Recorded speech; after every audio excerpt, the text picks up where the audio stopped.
forward in the campaign. But our distinctive contribution beyond what can be done in the context of devolution has to be to start to bring forward and answer some of the key questions on independence, on European policy, on borders policy, on the industrial reconstruction of Scotland, on the platform that an independent Scotland and a Scottish government should take place in the independence negotiations.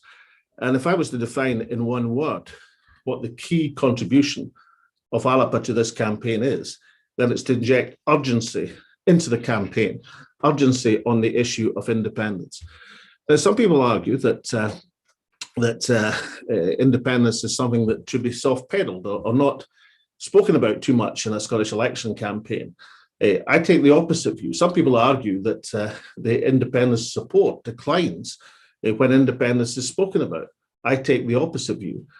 I base my experience on 2014, where the campaign for independence and the urgency of that campaign resulted in a substantial increase in support for independence beyond anything that had been seen before. And I think the way you establish an increased support for independence is to argue for it, not just to allow the voices against independence to run the Project Fear and the scare stories and all the ludicrous panoply that the unionist parties employ, but to say and establish what independence will mean, what the benefits of independence are economically and socially for the Scottish people, give a vision of the Scotland we seek, for example, the ALBA proposals on a written constitution for an independent country, and set a context in which independence should be seen by the Scottish people. That, in my view, is the way you increase support for independence. That is the way you should campaign for independence.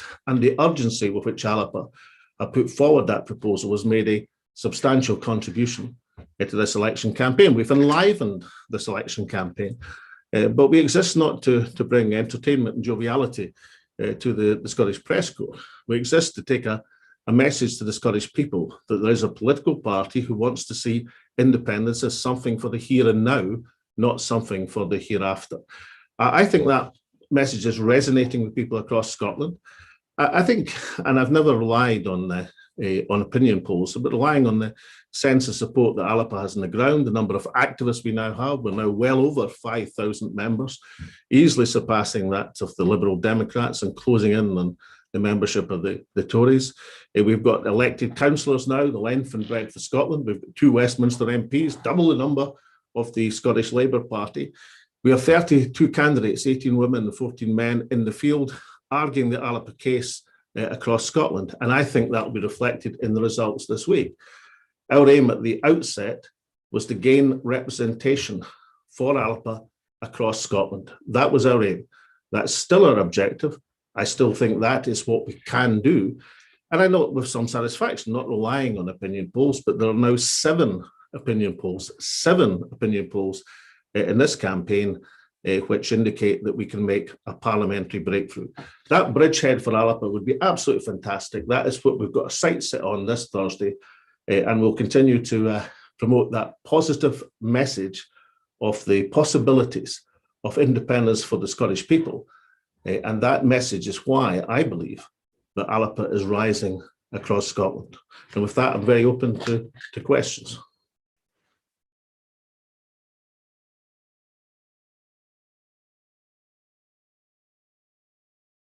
From the Sun, Dan. Dan, I think it came up in the caption you were from the Daily Record, but Dan Davis from the Sun, I think. You first. Hi, Alex. Yeah. So you've talked about this a little bit just in what you were saying there, but there was some reporting in the last few days about there being perhaps a shy Salmond voter in the opinion polls, that there's going to be a set of voters who are too embarrassed to admit that they're voting for you to the polls. Is that something that your activists are maybe sensing on the ground, that there's a groundswell support that is not being registered? Well, point here, two things. I'm not the shy Salmond voter, Dan. I'm definitely an upfront Salmond voter. I've already voted for ALBA on the list, and I voted SNP in my constituency ballot, as we've been arguing that people should do. In terms of registering support, no, I think the polls have difficulty in picking up support on the list. Firstly, I think the list, I mean, you just look through history, you'll see that the list calculations have been very difficult for pollsters. But I also think you've got difficulty picking up new parties. I think that is difficult in the list system for the pollsters to do. I think it'll be a lot easier for the people to do this coming Thursday. So I think our results will exceed what was seen in the polls. But Dan, let me just repeat the point. We've now had 7 opinion polls in this election, 7, which indicated a parliamentary representation of ALBA ranging, I think, between 1 seat and 8 seats. Now, I think we can do better than that. But I would note at the upper end of these projections, it would give us a parliamentary representation in every area of Scotland, which is our target. So we sense on the ground that we are doing extremely well. We are now in a position to field more activists, doing more campaigning than any other political party in Scotland. Now, that is obviously taking time to get into place because, you know, as a party starting less than 6 weeks ago, the organisation inevitably takes time. But what we've lacked in a long history of experience, we've made up for and more in enthusiasm. And the enthusiasm of the ALBA campaigners on the ground is fantastic. And the reception among the people is extremely warm. So I'm expecting that we will exceed our opinion poll ratings when it comes to the results. But I would point out that even on 7 of opinion polls would make the parliamentary breakthrough that we're seeking. Next question. Denise Findlay. So thank you for taking my question. Denise Findlay, New Media Group. I would like to ask you a question on your women and equality policy. It was very well received, and for Women in Scotland gave it 5 stars, which is the top rating. However, yesterday we heard about a case where an advert that invoked the single-sex exemptions under the Equalities Act, but a biological male applied and a biological male was given the job. And so clearly single-sex exemptions aren't working well in Scotland at the moment. So my question is, how will your party fix this, and how will your party and you protect the rights of women and girls? Thank you.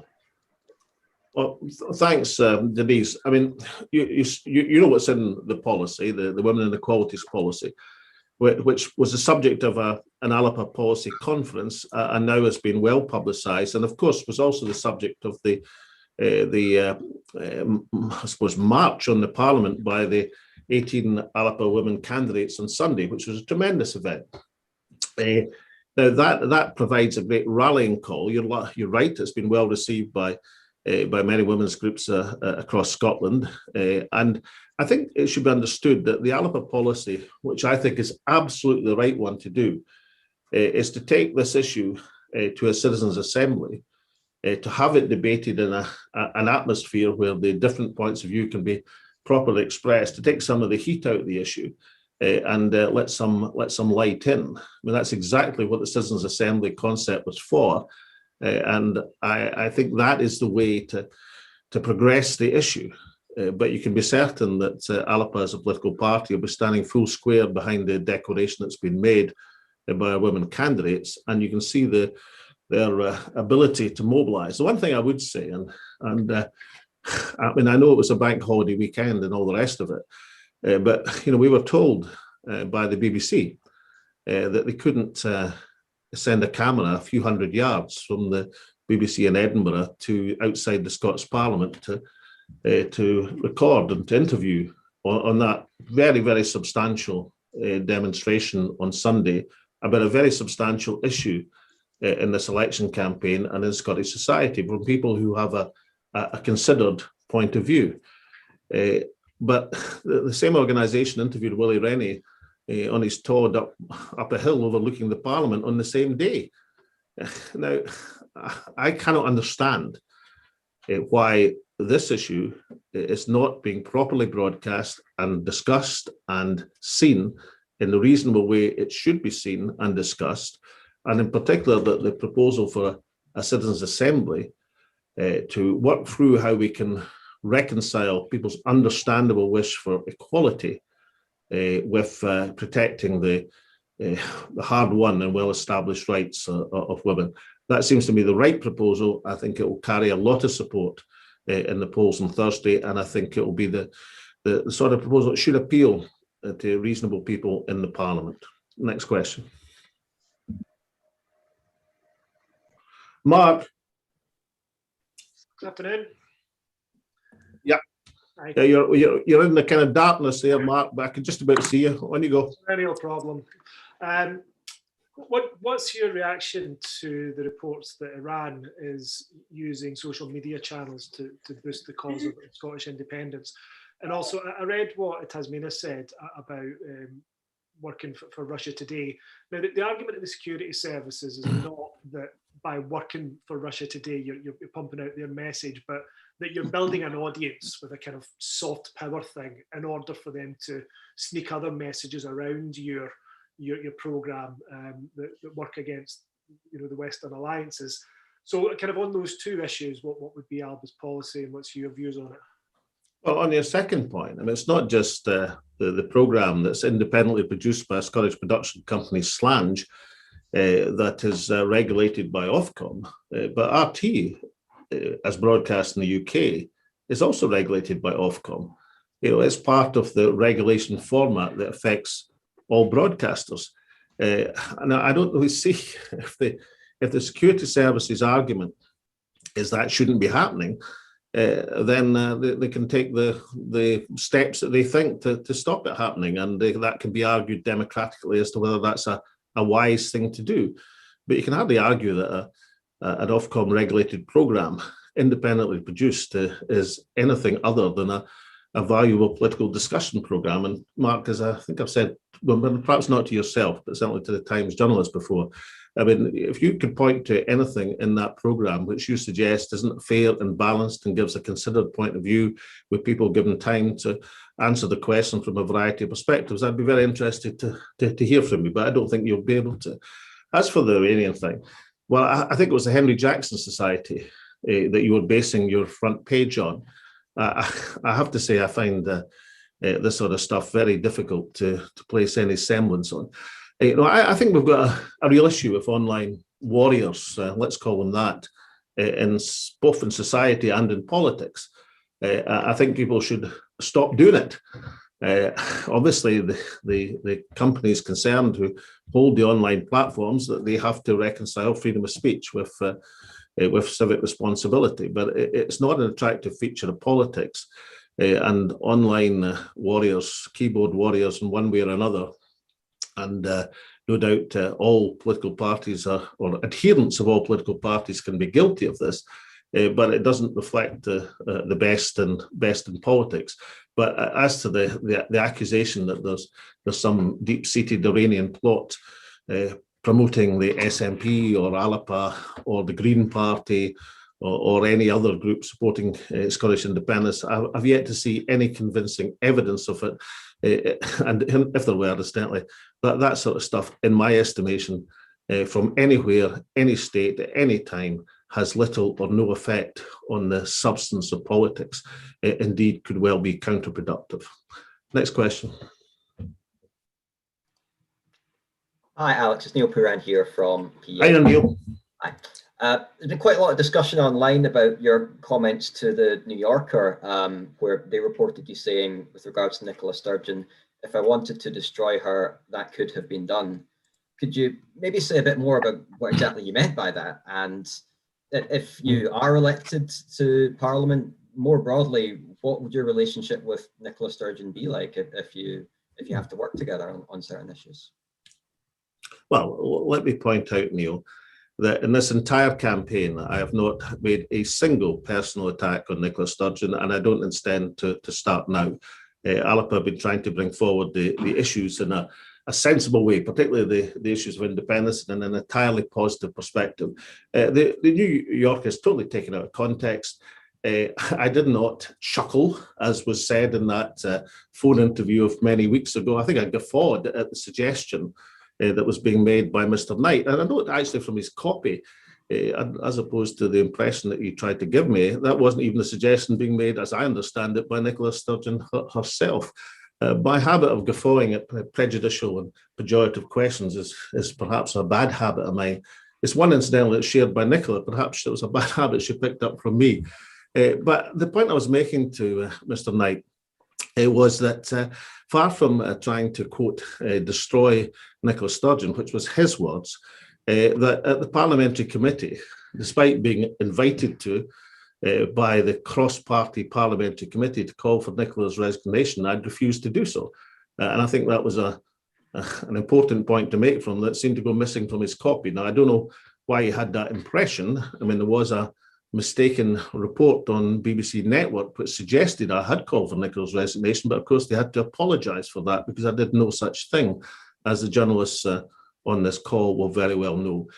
So I don't regard the New Yorker piece as accurate, and I think some of the stories from it build upon that inaccuracy, and therefore I'm going to continue to argue for independence over the remaining days of this campaign with ALBA in a very positive way. In terms of what happens when we get into the Parliament, then I think all sensible politicians accept the verdict of the people. And I count both myself and Nicola Sturgeon as sensible politicians. What I do know is if ALBA established the bridgehead we are looking for in the Scots Parliament, then it'll make sure that the case and cause of independence is carried forward with great urgency. And I think ALBA will be the rallying point for those who see independence not for the hereafter, but for the here and now, is something that should be carried forward. And I also think, as I mentioned earlier, we've made, I think, we can establish and through the manifesto and the work on the Scottish economy and the reconstruction of the Scottish economy, through the paper we published on ALBA and EFTA and the relationships, the new relationship we should seek with Europe, given the circumstances have changed so dramatically over the last 7 years. And of course, the paper we published yesterday from Dr. Jim Walker on debt and assets and what would be our contribution to what the Scottish negotiating position should now be in these new circumstances. I think we can fairly say that ALBA have been keen to engage in the detail and the mechanics of independence, as well as presenting a vision for the future of an independent country. Now, that's been a very positive contribution from ALBA in this campaign.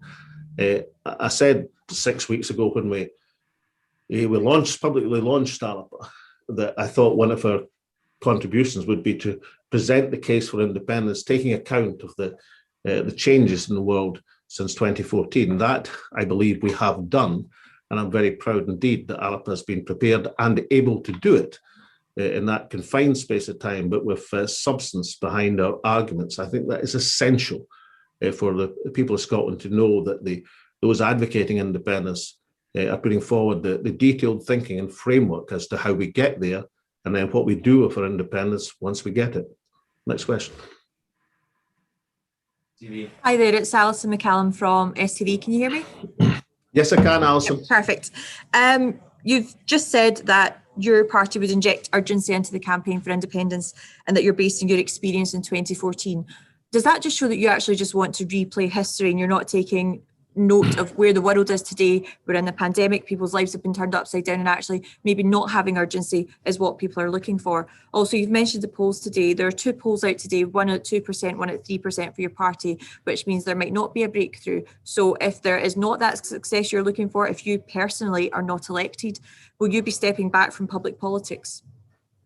Well, Alison, firstly, the Salvation poll at 2%, as you probably know, let me say, predates the last 3 polls, showing us, I think, 2 from Panel Base and 1 for one in the Herald, showing ALBA making a parliamentary breakthrough. Just at the dates of that being surveyed for, I think, Good Morning Britain, were before the next 3 polls. So you can check that for yourself. So I think we can argue that. In terms of the polls as a whole, as I've said, when the Sky poll today, I think was for 3%, I think the Sky accepted that it could well be ALBA still made a parliamentary breakthrough. But, 7 polls showing a parliamentary breakthrough is a very reasonable position for ALBA to say as a new political party that we are confident that breakthrough shall be made. So if I may, Alison, as we move into the last 2 days of the campaign, then we'll take the feeling we've got in the ground and the enthusiasm that we're seeing from ALBA supporters and ALBA canvassers and the ALBA activists who are redolent with enthusiasm, the line from bread for the country, as an indication that we're going to succeed. I mean, hypothetical questions I sometimes will answer, but I always think it's better to hypothesize on success if you're going to do it. So let's hypothesize that ALBA will indeed establish a parliamentary bridgehead. I think for those of us who are talking to lots and lots of people in this campaign and have the ability to do it, and that's really quite recent given the restrictions we've had, then I think they know that ALBA is rising.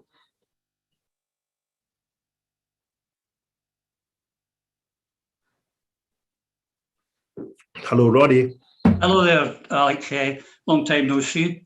A quick question for you here. Tim Davie, the Director General of the BBC, he marked World Press Freedom Day with these words: "People need access to trusted, impartial news." Do you not think, do you have any comments to make on the slight hypocrisy of the BBC saying that people need access to trusted, impartial news when they have blocked ALBA from the start, from their debates and their nightly news run? Well, I think the biggest difficulty that ALBA faced in this campaign has not been the organisation of getting together a viable party and organising our campaign and getting our leaflets printed and our posters. I mean, all that's been a rush, but that has been done. Not even securing the 32 excellent candidates that we've got fighting ALBA's cause, the Lend for Bread for Scotland. That was also done in the space of a few days. And not bringing together the policy programme, which I think most observers would say is one of substance and great interest and a very exciting and positive policy programme, both in terms of what the devolved Parliament should be doing now, but also in terms of what an independent Parliament could do for Scotland. All these things were compressed into timescale, but they've all been achieved by ALBA in the campaign. Our biggest single difficulty is breaking through broadcasting. Now, I'm going to exempt STV and Bauer Radio and Sky, where obviously any political leader of any political party would always think they should have more coverage. That's just part of the nature of politics. But these organisations, I think, within the confines, not that we agree, for example, of not being in the STV debate proper, but nonetheless, we accept that these organisations, I think, have done their best to fairly reflect the fact that there's a new political party with a distinctive point of view that on many opinion polls, 7, is going to gain parliamentary seats. And have given us airtime to say it. That's not been the case for the BBC. And the contrast between the BBC, who have many more outlets than all of the rest of you combined as far as broadcasting is concerned. I mean, I was interviewed yesterday by Michael Crick of Mail Online with his camera crew in the middle of Edinburgh. And if Mail Online can seek me out for interviews and seek ALBA out for interviews, and it's, in my view, reasonable if the BBC would make more effort in that direction. But the biggest contrast that the BBC, I think, find it impossible to explain, and we've gone back to Ofcom with this example, is their decision of BBC Wales to include the Abolish the Synod, Abolish the Welsh Assembly Party, as part of their main debate in BBC Wales, and accord them the coverage that accords from being in that main debate in terms of their news programme, while they simultaneously exclude ALBA in Scotland. And by any measurement, and by any look at the number of councillors, the number of MPs, the opinion polls suggesting a parliamentary breakthrough, that is an impossible contrast to explain why the BBC in Wales take one view and the BBC in Scotland take a totally different view. Incidentally, I'm not criticising the BBC in Wales. I think theirs is the right position, but it does seem that for the BBC as a whole, if you're as a party arguing for the abolition of the Welsh Assembly, then you get into the debate. If you're a party like ALBA arguing for the abolition of the Westminster Parliament's control over Scotland, you get excluded from the debate. And that's why in a impish, plucky fashion that we projected the ALBA symbol last night onto the BBC headquarters in Glasgow, trying to make the point that even if we're not being heard, that ALBA will be seen. I should say I've been invited to an interview, which I'm accepting, with the BBC before the debate starts tonight. But I think most viewers would have enjoyed the idea of being free independent supporters supporting independence as party leaders in the debates and free opposing independence. That would seem to be a better balance of debate, as well as it being of interest. And I also think, as the point I made earlier, it's really important that we get across the whys and wherefores of independence. We answer the questions on Europe, on currency. We answer the questions on negotiating positions on debt. We answer the whys of independence in terms of economic reconstruction. I think that's good for the independence campaign, but I think there is a public duty to allow that case to be heard. And up till now, at least, and there's only 2 days left, I think the BBC have manifestly failed in that public duty. Next question. Sev. Good afternoon, Alex. Thanks for taking this question. I noted what you said earlier about deprecating the activities of keyboard warriors online and so forth. Does that include supporters or members of ALBA making homophobic or transphobic comments on Twitter about Scottish Green Party figures or any other people at all? Do you also deprecate ALBA activists being phobic or hateful on social media? Well, I do, Sev, and I don't accept that ALBA activists and candidates do that. I know of one example of a candidate's press officer who liked somebody else's tweet, and when the candidate saw it, they immediately deliked the tweet. I mean, I know about that, but I have to say to you, Seb, you know, if we're swapping campaign stories, then let's remember that a Green Party candidate is under investigation for what seem pretty overt online threats of and I'm not going to use the language of physical intimidation of ALBA candidates. I mean, I think most sensible political parties would accept that people, members, supporters, whoever it might be, step out of line on the social media. Incidentally, I draw a distinction between tweets which apparently threaten violence. I mean, that is at the way upper end of such stuff. But I think that political parties, if they're honest, that candidates occasionally, activists occasionally, members, supporters, whoever it might be, go over the score on the social media. I don't think they should do that. I think I deprecate that, and I think the social media tends to engender an atmosphere where otherwise sensible people step over the line, and they shouldn't do it. And that's my message, whether it's an ALBA activist or anyone else. But I think before looking for specks of sawdust in the eye of ALBA, I think the Scottish Green Party might have a look at the plank of wood in one of the people who is still a Green Party candidate in the northeast of Scotland.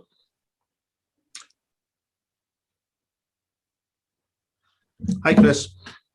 Hi, good afternoon, Alex. Can I just return to the issue of the New Yorker profile? It was out yesterday on Nicola Sturgeon. I know you've explained that you believe your comments were taken out of context, but I just wanted to ask, do you fear that what the New Yorker has reported in your name may have already harmed ALBA's electoral chances? No, I don't, Chris, because I don't think people pay much heed to misreporting or misreporting and misreporting. I think most people in Scotland who are aware of such things know that I refused the committee's invitation to call for Nicola's resignation. And most people who are aware of such things would be deeply suspicious of the pejorative way in which the New Yorker journalist presented that. And I've explained what was wrong with it. I mean, I have to, maybe I shouldn't cite, I got a note from the Daily Mail yesterday asking me about it, which suggested that they doubted the providence of the way it had been presented as well. But these were the words of the New Yorker journalist, not of me. I've explained what happened. and I'm going to stick to ALBA's position of being positive throughout this campaign. I also have noted online and elsewhere, Chris, that people have noted that I have refused in all circumstances to make personal criticism of Nicola Sturgeon in the course of this campaign. And I'll continue to do that because I think this campaign is about ideas and a positive vision of an independent Scotland. I think that is ALBA's contribution to the campaign. And, knockabout stuff of whatever kind, I think deflects from that. So I'm not going to do it. I'm going to stay positive and keep focused, as I said I would 6 weeks ago.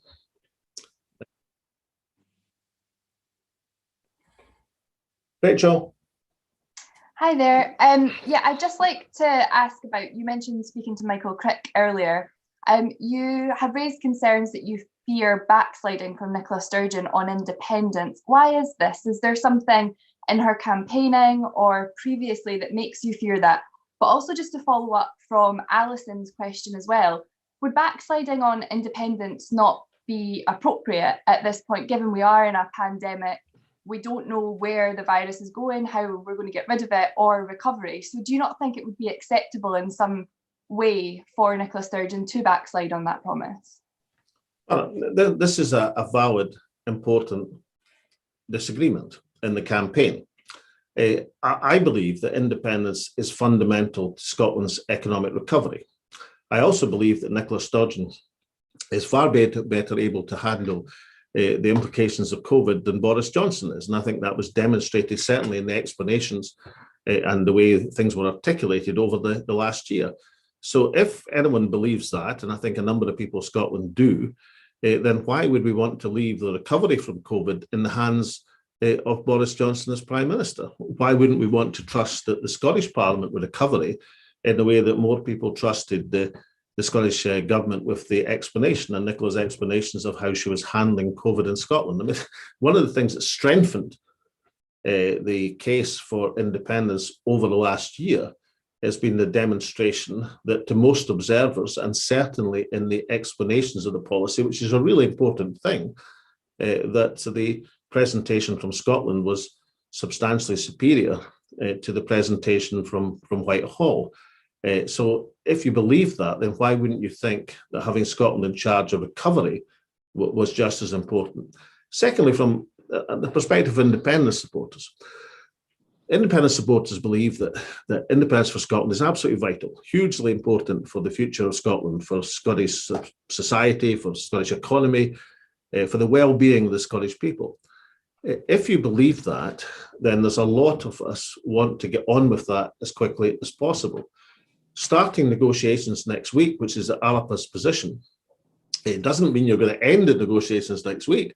It means you start a process which will result, presumably, in a referendum or another electoral test at some point over the next couple of years. But our point in this campaign is unless you do that with urgency, unless you start the process, you're never going to finish it. And I was told 6 weeks ago that Boris Johnson was an all-powerful prime minister who would, set the Scots running for cover, would refuse demands from Scotland for a referendum or to progress the independence case, that he was ensconced in Downing Street and would wave aside Scottish objections. Well, Boris Johnson doesn't look so powerful now. I mean, it looks like a puff of wind would blow him over in Downing Street at the present moment. So this idea of this all-powerful Prime Minister refusing Scotland's rights and ignoring Scotland's democratic imperative, I don't think fits the facts at all. And I think and believe that if you convince David Cameron, who is a much more powerful Prime Minister than Boris Johnson will ever be, if you could turn David Cameron on that issue in 2011 and 2012, to set up the Edinburgh Agreement and the 2014 referendum, then certainly the Scottish Government is capable of doing that now. And our other case, of course, is that will be much, much easier to do, substantially easier to do, if it's been done by a First Minister with a Scottish Parliament with a supermajority representing three political parties believing in independence, as opposed to allowing it to be cast as Prime Minister against First Ministers, Tories against SNP. And you'll have noted that among the 7 polls which suggest an ALBA breakthrough. There are some which suggest that supermajority of 80, perhaps even up to 90 seats in the Scots Parliament for independent supporters. That would be the best possible outcome of this election and the welfare of Scotland. And if you believe in independence, then you want to get on with it and start the process. Next question. Paul. Good afternoon, Mr. Salmond. Yep. Regardless of whether or not you are re-elected to the Scottish Parliament next week, can viewers of your Russia Today programme expect you to rejoin your stablemate George Galloway anytime soon on the Alex Salmond Show? And just to follow up on Severin's question regarding online keyboard warriors, does this include party members who, like the one you took a question from earlier, Denise Findlay, who was kicked off the SNP NEC for tweeting, and I quote, "Israel equals Nazis"? Well, firstly, I don't think with respect, that it's reasonable for you to use a press conference platform to attack one of the other people who are asking questions in the press conference. Otherwise, if you did that, what you'd do is get in debates between the people who are here attending the press conference to ask me questions. And that's not a reasonable thing to do. And I really do think, it's not just online that sometimes people's behaviour oversteps the mark, Paul, but I just think you should reflect on that. The second thing is, George Galloway is not a stablemate of mine, either politically or anything else. He has I don't know the precise circumstances of George's programmes in a variety of outlets, but there was no connection between George Galloway and the Alex Salmond Show, produced independently by Slange Media, by myself and Tasmin Ahmed Sheikh. On my memory, I don't think George has ever been a guest on the show, although he'd be quite entitled to be one of the range of political viewpoints stretching from those who believe in independence for Scotland, to those who believe in unionism, those who are pro-Europe, those who are anti-Europe, those who are American Republicans or American Democrats, even people who were pro-Trump been on our programme, or people who argued against the repressive laws on homosexuality in Russia, for example, as Peter Tatchell did on the programme. Paul, if you have a look at the programme, and if you have any complaints about it, then you let me know. But if there are no complaints about it, then just accept from me that it's a programme which tries to give everybody a decent shout and a decent point of view, that asks questions in a respectful way, that invites people on because we're interested in what they've got to say. And most people watching it believe that to be true. And I'm proud to be associated with it, and Tasmin Ahmed Sheikh, and putting forward that programme. And all I'd ask you to judge it on its merits. Next question.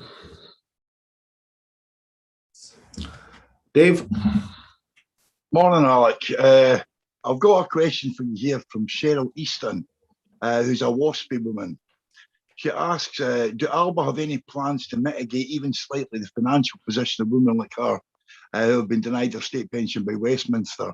And although obviously there's very little you can do before we're independent, is there any way that you could help mitigate it with sort of like winter fuel bonuses or things like that before we actually go for independence?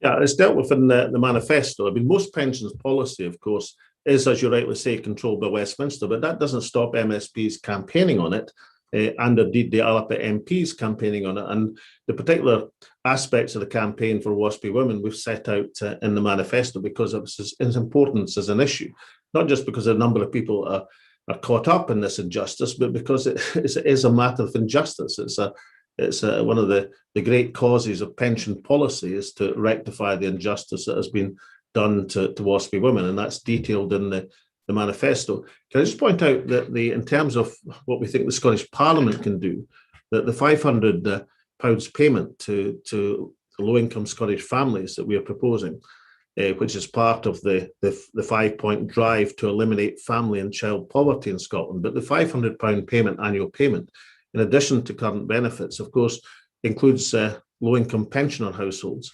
as well as households, people with families.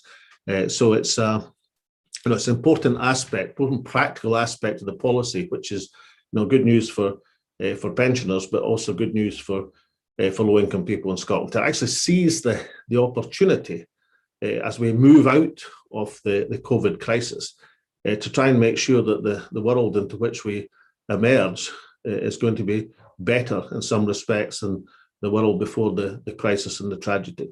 That's a very substantial proposal from ALBA. Next question.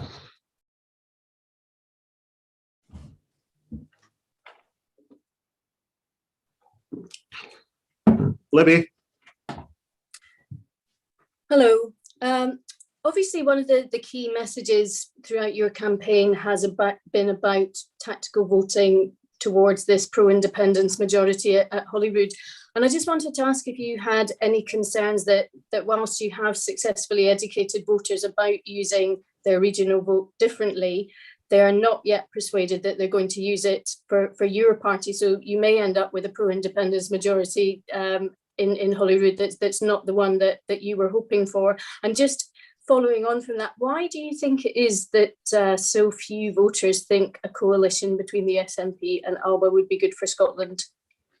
Thank you. Well, on your second question, I presume because ALBA supporters who've been paying attention to these press conferences know that I've repeatedly said that ALBA is not seeking to be in government or be part of a coalition. I said it 6 weeks ago, and I've said it a number of times since. So, I mean, the fact that there are a number of people, I think it was in the national poll that asked the question today, actually, and there was still a sizable number of people who thought a coalition between the SNP and ALBA would be a thoroughly good thing. Obviously, they're ignoring my advice and and not taking me at my word, Libby. But on that poll, incidentally, to take the first part of your question, and it's one of these online polls, but it's an online poll of national readers. Now, let's just take it as kind of read that most national readers will be pro-independence. So it's a sample of pro-independence supporters. Let's put it that way. But on that sample poll today, I think I'm right in saying that 33 or 36% of people of that section of society, of the independent supporters, the readers of the National, were intending to give ALBA their vote on the list. More, about 40% plus, were intending to vote SNP, but less, substantially less, were intending to vote for the Green Party on the second vote. Now, I'll get the folk to, I mean, I think that poll's ongoing, but I'll get the update on the exact figures. I'm not claiming anything other than it is a pretty representative sample, or a pretty good sample of independent supporters, not a sample of the general population by any means, of course not, and not a Salvation or a panel-based poll from a authorised pollster. It's just an indication that the paper wanted to do of how its readership were thinking. But I think it's of interest and maybe suggests that life is full of unintended consequences, Libby. But it does indicate that at least, let's put it this way, a substantial section of independent supporters are intending to vote ALBA on the list, the regional list vote. That the argument we put forward about that, that SNP votes are generally wasted on the regional list, and in fact, in some ways worse than wasted, of course, because they actually facilitate the election of unionist MSPs, some Labour and Tory in particular, on the list. Now, that argument, I think, is striking home with lots of people. I don't think it's one that's universally accepted yet, because by its nature, it's an argument about the D'Hondt voting system, which is not the easiest thing to explain. But nonetheless, I think there's a lot of indications that people are now better informed than they were at the start of this campaign, that ALBA have made a substantial contribution to that, and that lots of people who understand that and who see the system for what it is now are intending to vote for ALBA on the regional list. But listen, the proof of the pudding will be in 2 or 3 days' time, and then we can discuss what did or didn't happen. But right now, I think ALBA is rising across Scotland. Next. Hi, Alec. It's Dan here from The Telegraph. Hi, Dan. Hiya. I just wanted to ask, earlier you defended RT in response to Mark and pointed out they were regulated by Ofcom. You've obviously repeatedly attacked BBC Scotland. I just wonder how you would compare the sort of output, general news output, I'm talking out between BBC Scotland and RT in terms of, you know, who's more impartial. And could I also ask about another part of the New Yorker article? Nicola Sturgeon was quoted talking about you, and she said, outside my mum and dad and my husband now, he has been the most influential and important person in my adult life. Somebody, I don't want to use this term too loosely, but somebody that I loved on a level. How does that make you feel when you hear the First Minister talking about you like that, you know, saying she felt love for you? Do you feel sad at all that, you know, the way things have gone between you two? Thanks. Well, I'm sure we both feel sad about the way things have developed. That's a very nice thing for Nicola to say, and that fully vindicates my position, which I would have done anyway, as making sure that I make no personal criticism whatsoever of Nicola in the course of this campaign, because people who are campaigning for independence should do that. I was going to say campaigning for independence together, but at least on the same side of the independence argument, who are trying to maximise the votes for independence in the Scots Parliament and trying to make sure there's many MSPs as possible supporting independence. They should do that with mutual respect, and that's why I've made it an absolute rule that won't be a word of criticism personally from about Nicola from me in this campaign. And I mean, that is a very nice quote that you've cited to me. The question on to you, Luke, I could say, well, let me say this. The programme for which I am responsible, the Alex Salmond Show, I would regard as more balanced than the political discussion shows I've seen in this election on BBC Scotland. And I think that is self-evident because in the show that I do, out with election time, of course, because it doesn't run in the election for obvious reasons, but we make a real effort to take people from a distinct point of view. I mean, obviously, we take more people from Scotland and Wales and Ireland than other programmes do, because the whole purpose of the programme is to get politics outside Westminster and take perspectives from out with the Westminster bubble, and that's been one of the intentions of the programme. But certainly we are extremely biased, and we give people of a variety of viewpoints as good a hearing as we possibly can. I don't think that's been the case for BBC Scotland. Instead, I should clarify, I don't blame the journalists. I think the journalists are not in charge of the programme time. A number of BBC journalists in this campaign have paraphrased their request for information by saying or suggesting at least that or making it clear that they're not responsible for the overall direction of BBC output. And I fully understand that. And the BBC has some very fine journalists who work for them. But as an organisation, the BBC are guilty of a calamitous failure in terms of their obligations as a public service broadcaster. They'd be guilty of it in any election at any time by not according ALBA the respect which our support, our membership, our parliamentary representation, our elected councillors, and indeed the 7 opinion polls showing a parliamentary breakthrough would accord. It would be a dereliction of their duty in any election. In this election in particular, it's much more than that, because as we all know, because of COVID, the campaigning activities that any political party have been able to do on the ground have been much curtailed. Now, that is a problem for all political parties, but it's a bigger problem for a political party which has a large active membership like ALBA has, and you would normally be able to deploy that membership in all sorts of ways in terms of grassroots campaigning, some of which are restricted at the present moment. And that means that broadcasting is even more important in this election, in this campaign, than in a normal campaign, because it's not counterbalanced by activity elsewhere.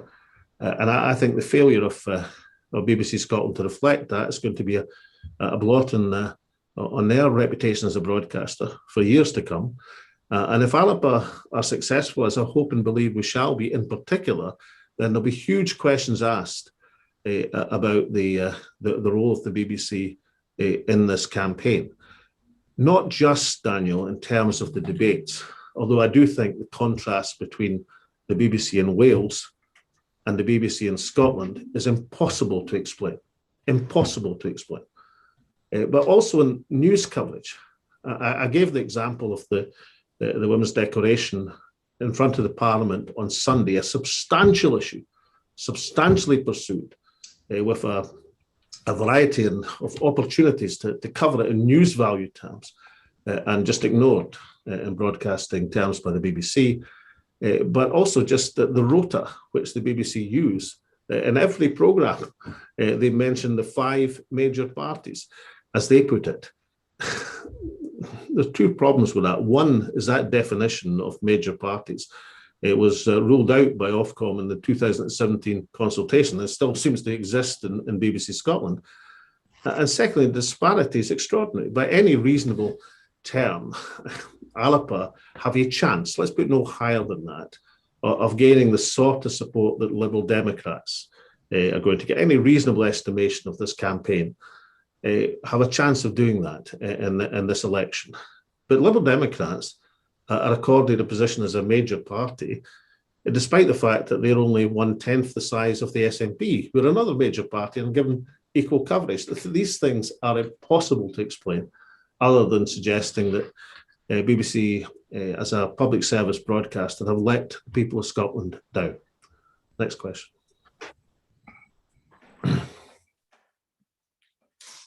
Hello, Ian. Hello there. Quick question, Alec. If we manage to get representation in Parliament from Saturday at the count, do you expect the BBC to have to evaluate how any future referendum would be carried out and the balance on the programme to reflect the new reality of 3 pro-independence parties opposed by 3 unionist ones? Well, I would both expect that, but I would have thought that any broadcaster would welcome that.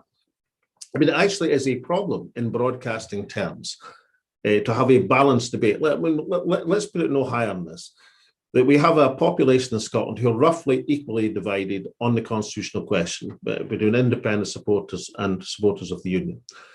In broadcasting terms, if you're having any debate reflecting these viewpoints between political parties, then it is a problem that you've got 3 political parties on that debate, as will be tonight, arguing for the union, and only 2 for independence. That is a broadcasting balance problem. So you'd have thought it would be welcomed if ALBA are successful in getting parliamentary representation, that it would be a free situation, much, much easier in broadcasting terms. So I welcome the contribution that ALBA might make to the balance in BBC broadcasting.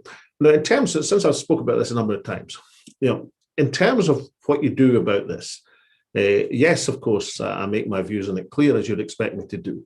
But the basic thing that ALBA is doing in this campaign is not taking the broadcasting ban from the BBC lying down. We've just redoubled our efforts at community level.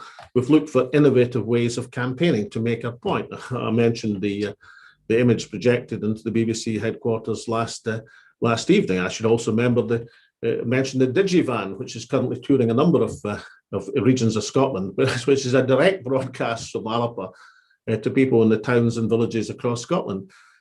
So we redouble our efforts to campaign on the ground in order to compensate. You don't sort of lie down and say, oh, well, nothing we can do about that. What you do is you work harder at the things that can't be stopped in order to redress the balance of the inequality in broadcasting. So that's why ALBA have been devising these new innovative campaigning techniques, even within the limitations of the COVID regulations, in order to get our message across. And the Digivan in particular, I like enormously. And obviously, I think it's a good innovation to bypass the broadcasting ban and take our own broadcasting direct to the streets, homes, and communities of Scotland.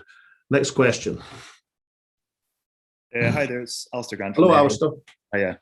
You've been a little bit vague in the past about what actually constitutes a supermajority in the Scottish Parliament. You seemed to indicate earlier on, just in today's briefing, that 80 seats would be a supermajority. Is that the cut-off for you?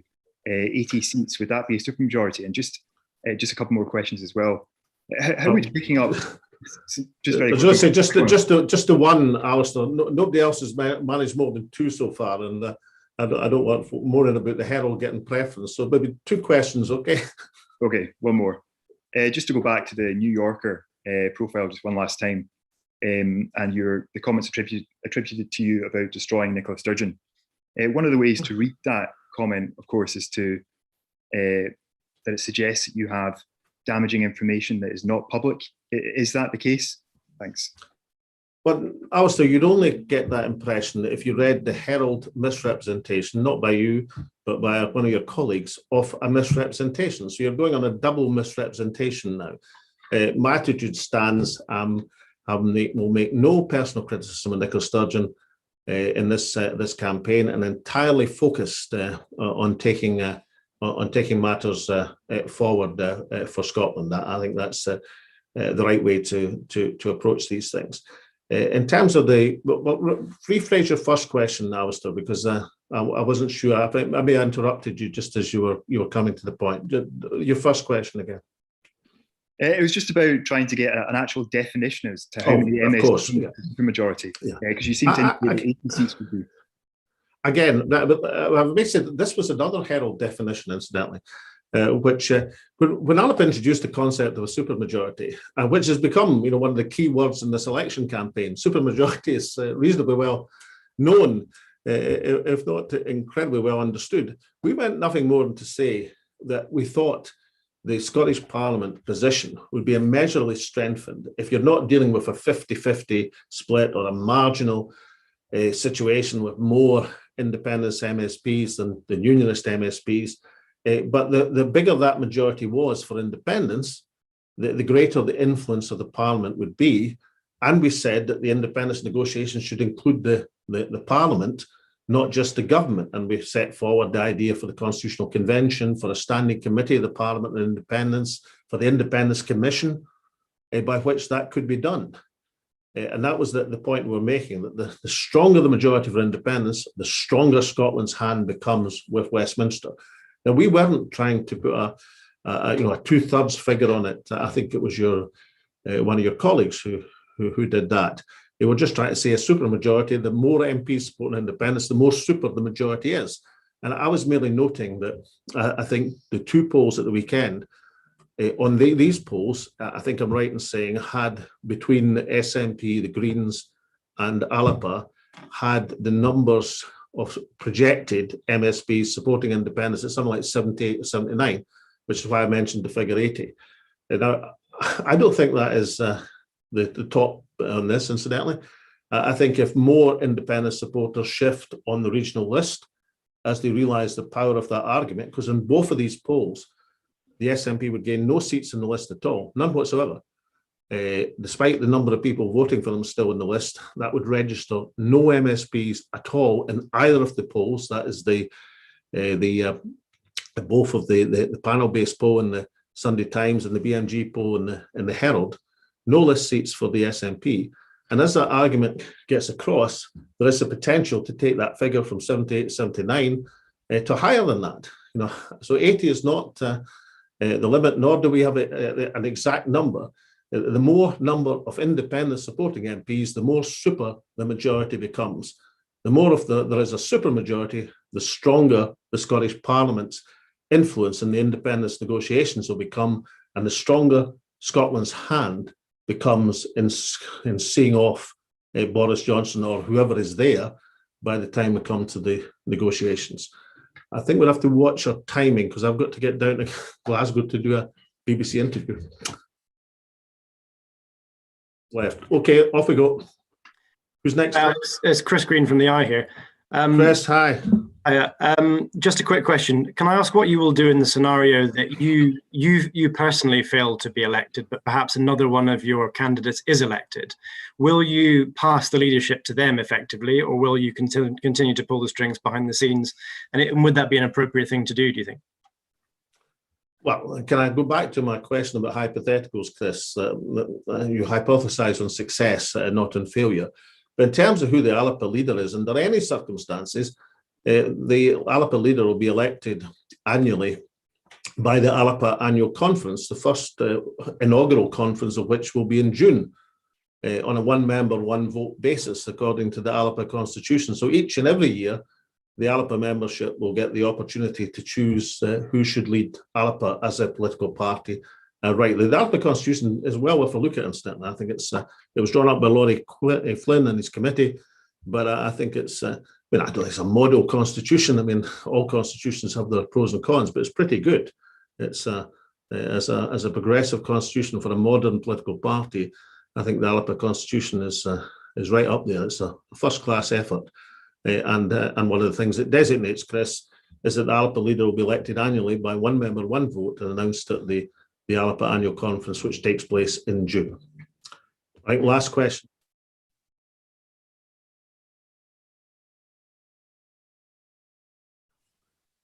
Who's it? Hi, Jenny Davison from Holyrood. Jenny, yeah, right. Okay, off you go. You're on now. Yep. It's just about the clean break debt policy. You know, you've said that an independent Scotland should not take a share of UK debt. So I was going to ask, firstly, is that fair, given that a share of UK debt has obviously gone to things that have happened in Scotland, for instance, supporting the furlough scheme? And secondly, would that make it less likely to do a deal with the UK government in the event of independence? Well, I mean, it's a very good question, because this is exactly what I believe should have been the meat of this election campaign. Not the only meat. I mean, I think it's entirely reasonable for this elections to be discussing COVID and its aftermath, and the coronavirus, and the economic recovery, the assault on poverty, the question of women's rights in society, the ideas that ALBA brought forward. I think it's entirely certain that these should be issues as well. But I also think in an election which is effectively going to decide whether Scottish people want to advance the constitutional question and the timescale in which they want to do it, then I think we should have had a lot more debate on the nuts and bolts, on the framework for independence in the modern world, on Europe, on economic reconstruction, and on debt and assets. But the straight answer to your question is entirely fair, Gina. Entirely fair. Why? Because 90% of UK Treasury debt since 2010, actually, but virtually all of it during the pandemic has been financed through quantitative easing, through money printing on the Bank of England. Now, that is a liability for the Treasury, which is a public institution, but it's an asset for the Bank of England, which has that debt on its books. So it equalizes in terms of the public sector. It's done through the device of quantitative easing. So why is it entirely fair, Gina, and why the situation is substantially different from even 2014, where I think about 25% of UK public debt was due to quantitative easing, and it's totally transformed now.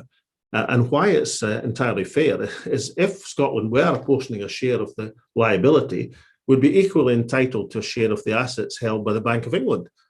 Now, as you may remember, in 2014, as First Minister, I put forward the proposal that we should share assets and share liabilities, that we should be in a monetary union with the Bank of England, maybe renamed, of course, but who knows, but nonetheless a central bank, which would be covering the rest of the UK and Scotland, however it was named. That proposal was roundly rejected by the then Chancellor George Osborne, and indeed not just by George Osborne, but by the previous Chancellor Alistair Darling, and by the leaders of all the unionist parties. And I have no indication that any of them have changed their mind. That being the so, and the proposal for asset and liability sharing has been dismissed by Westminster, then of course the natural position for an independence negotiation to take place would be a clean break policy. That is no access to liabilities, but also no access to the assets either. And since, as I've explained, in terms of quantitative easing and money printing by the Bank of England in the public sector terms, they cancel each other out, then the policy is both not just entirely fair, Gina, but it's also a policy which takes account of the changes in the world since 2014. The world has changed, and therefore the case for independence has to be presented relevant to 2021 and beyond, not as to the world as it was. Now, that applies to the issue of debt and assets. It also applies to other issues like Europe, economic reconstruction. There's a huge job to be done in the economic reconstruction of Scotland, particularly the post-Brexit Scotland, that's going to require the borrowing powers of the Scottish National Investment Bank and the sort of ambition that's contained in the ALBA manifesto. Now, these are ALBA's ideas, our contribution. Other people may have better ideas, but all I would say is that in this campaign, it's been ALBA who's bringing forward ideas on these subjects, which should be the meat and drink of a crucial election campaign in Scotland. Not the only thing to be discussed, but certainly one of the key things to be discussed. And I'm proud and happy that ALBA have been the party which has been leading that debate. Now, with that, I think that's everyone. I'm told I'm overdue and I don't want to be late for the BBC for very obvious reasons. So thank you very much to everyone, and thank you for your coverage in the campaign. We've still got a day or two of campaigning left, of course, and no